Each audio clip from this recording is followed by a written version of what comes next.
네, 안녕하세요. 김영로 TV의 날짜 이야기입니다. 오늘은 5월 21일이 되겠습니다. 5월 21일은 또 뭐 여러 가지 그 기념일인데요. 우선 뭐 24절기 중에 하나 이제 소만이 들어있고요. 그다음에 이제 부부의 날이 되겠습니다. 그리고 세계 문화 다양성의 날이 되겠습니다. 자, 소만이라고 하는 것은 작은 숫자의 찰만이니까 뭔가 이때부터 만물이 소생해서 세상이 이제 가득 차간다. 이제 이런 의미로서의 이제 절기라고 이제 보면 되겠습니다. 그다음에 이제 부부의 날은 이제 21일이라는 게 둘이 하나가 된다. 이 하고 일이 이제 그런 의미를 갖고 있다는 얘기죠. 그래서 이제 부부의 날이라고 또 이렇게 통칭돼서 사람들한테 불리고 있습니다. 그리고 이제 세계 문화 다양성의 날이죠. 문화가 다양하다라고 하는 것은 뭔가 이질적인 게 많이 한 공간에 존재하고 있다는 그런 얘기죠. 그러니까 이제 거기에 많은 대화가 필요한 거예요. 그리고 그 대화를 통해서 이제 발전이 이제 되는 건데 그 문화 그 대화와 발전을 위해서 이 세계 문화 다양성의 날을 이렇게 그 지정을 해서 기념을 하고 있는데 그 내용에 대해서 우리가 한번 알아보도록 하겠습니다. 네. 먼저 소만을 한번 볼까요? 오늘이 24절기 중에 여덟 번째 절기인 어 소만인데 입하와 망종 사이에 있는 이제 절기입니다. 그러니까 입하는 이제 여름으로 들어가는 거고 그다음에 망종은 인제 뭐 봄에 인제 씨앗을 뿌리는 거예요. 그러니까 씨앗을 뿌리고 여름으로 들어간다는 얘기는 그 사이에 뭔가 씨앗이 움터 갖고 세상을 꽉 채운다는 얘기죠. 그래서 이걸 이제 소만이라고 이제 부르는 겁니다.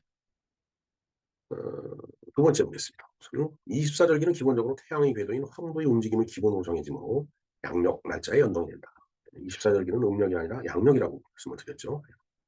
자, 소만은 춘분호로부터 태양의 환경이 6도 되는 날로 대체 5월 20일에서 21일입니다.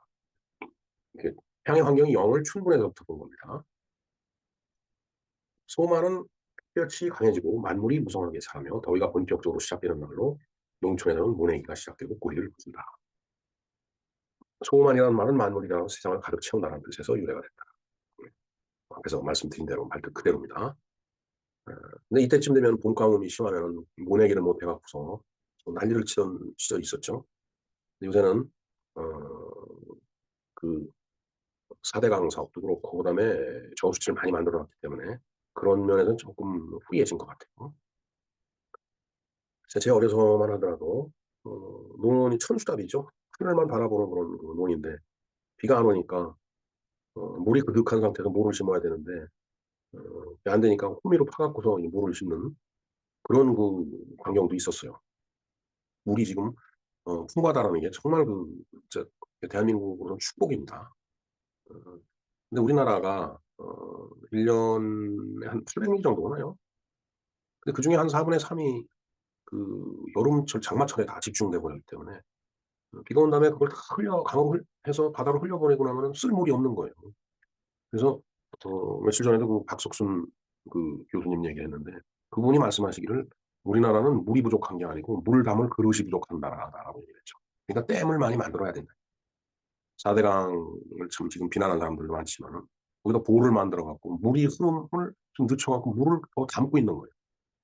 그래야지 굶을 때 그 물을 쓸 거 아니에요. 그게 없으면 그냥 흘러내려가 버리면 나중에 땅을 팔 것도 아니고 옛날에 땅 많이 팠습니다. 그 하천 바닥을 그냥 지금은 포크레인이라도 있지 제가 참 어 중학교 다니고 이럴 때는 그 시골에서 뭐 포크레인이 어딨어요. 그러면은 삽을 갖다 놓고 삽 양쪽에 이렇게 그 줄로 다 연결해 갖고 3 명이 앞에서 2 명이 당기고 뒤에서 한 사람이 인제 그 이게 흙을 땅속으로 푹 찔러 넣어야지 인제 흙이 인제 퍼질 거니까.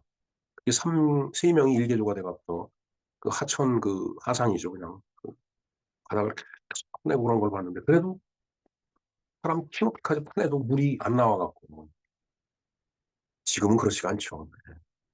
지금 정말 뭐가 옳은 건지 모르겠습니다. 뭐가 옳은 게 모르는 게 아니고 물을 담아 놓는 게 옳은 길이에요. 자 공식적으로 그다음에 이제 세계 문화 다양성의 날이기도 합니다 오늘이 또. 대화와 발전을 위한 세계 문화 다양성의 날은 다양성과 대화 문제의 증진을 위해서 5월 21 일로 유엔이 승인한 국제적인 기념일입니다.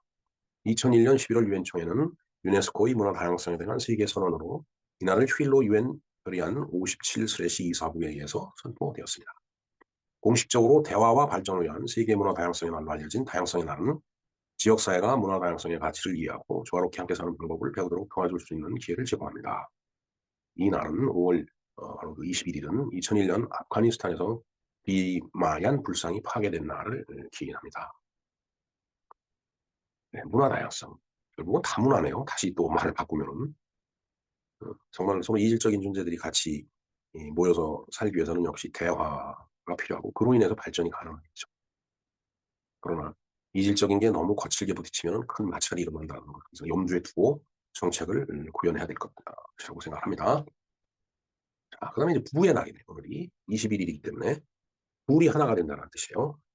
부부의 날은 5월 21일로 여성가족부 주관으로 건전한 가족문화의 정착과 가족 해체 예방을 위한 행사를 개최하는 우리나라의 기념일이다.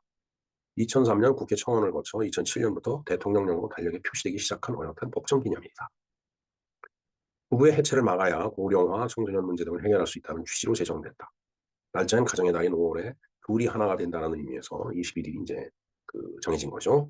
첫 주창자인 권재도 목사는 1995년 어린이날 우리 엄마 아빠가 함께 사는 게 소원이에요 라고 한 어린이의 TV 인터뷰를 보며 충격을 받아 부부의 날 운동을 시작했다고 하네요. 네. 1995년에 엄마 아빠가 따로 사니까 함께 사는 게 소원이다 어린이가 얘기를 이제 했었던 모양입니다. 그걸 본 권재도 목사가 이제 이 부부의 날 운동을 시작을 해서 결국은 그것이 이 정부 정책까지 반영이 돼서 법정 기념일이 이제 됐다라는 그런 얘기가 되겠습니다. 예. 지금 사실 뭐 저도 대학에서 가족복지론을 그 강의를 인제 했지만은 가족이 해체된다라는 게 참 큰 문제예요. 그게 정말 뭐 옛날 같으면은 3 대 4대 막 이렇게 엉켜서 살던 것이 산업화가 됨에 따라서 핵가족화된 것까지는 좋은데 핵가족화가 되고 나서 뭐 이런저런 이유로 가족이 해체되는 일이 많이 인제 일어나요. 이혼을 한다거나 아니면은 뭐 사고로 아빠가 됐든 엄마가 됐든 뭐 유명을 달리하는. 그러다 보니까 인제 할아버지 할머니하고 사는 가정도 이제 나타나게 되고 소년 소녀 가정도 나타나고 정말 참 이야기하기도 참 꺼림칙한 그러나 해결하기도 쉽지 않은 그런 가족의 문제들이 비일비재하게 벌어지고 있는 게 오늘의 현실이거든요. 그래서 5월 21일 가정의 달에 어 부부의 날 한 가정이 엄마 아빠를 비롯해서 자녀까지 오손도손 즐겁고 재미나고 행복하게 사는 그런 모습을 우리가 스스로도 보여줘야 될 것이라고 생각을 합니다. 네. 이모티콘이 아주 예쁘네요. 네. 자, 이렇게 소만과 세계문화 다양성의 날 그리고 부부의 날에 대해서 우리가 공부를 해 봤습니다. 김영로 TV였습니다. 감사합니다.